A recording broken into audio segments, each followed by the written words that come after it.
जब हमारे प्यारे आका सल्लल्लाहु अलैहि वसल्लम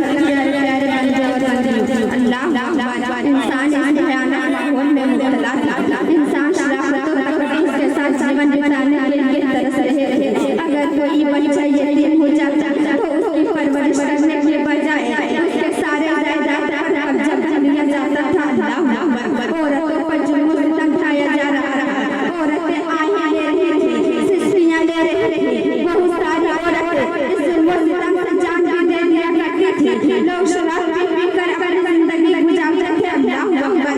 ऐसे माहौल में अल्लाह तबारक व तआला अपने बंदों पर रहम फरमाया और अपने आखिरी नबी हुजूर नूर सरकार मुस्तफा सल्लल्लाहु अलैहि वसल्लम को मक्का की सरजमीन पर पैदा फरमाया। जब हमारे आका सुबह सवेरे मक्का की सरजमीन पर तशरीफ लाए तो उन्होंने एक सवाल किया कि हुजूर दिन के उजाले में या रात के अंधेरे में क्यों नहीं आए?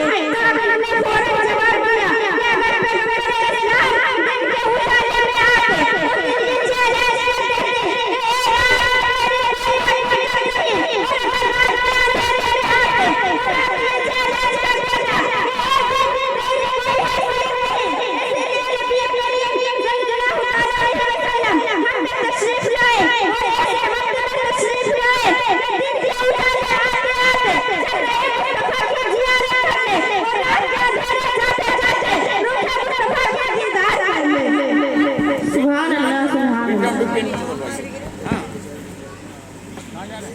जब हमारे प्यारे आका सल्लल्लाहु अलैहि वसल्लम सवेरे सवेरे मक्का की सरजमीन पर तशरीफ लाए तो मक्का की गलियां में हम रही रही, मक्का की हवाओं फिजा में हम रही रही, मक्का के दर दीवार में हम रही रही, मक्का के पहाड़ियों में हम रही रही, मक्का के समंदर में हम रहे थे, मक्का के पूरे शहर में हम रहे थे। कोई कह रहा था कि आज मेरे घर में खुशबू आ गई है, कोई कह रहा था कि आज मेरे घर के आंगन में खुशबू आ गई है, कोई कह रहा था कि आज मेरे बागीचे में खुशबू आ गई है, कोई कह रहा था कि आज सूखे हुए डाली में जो बहुत दिनों से सूख चुका था उसमें फल आ गए हैं, कोई कह रहा था कि आज मेरा बूढ़ा बाप जो बहुत दिनों से बीमार था वो बगैर दवा के ही अच्छे हो गए।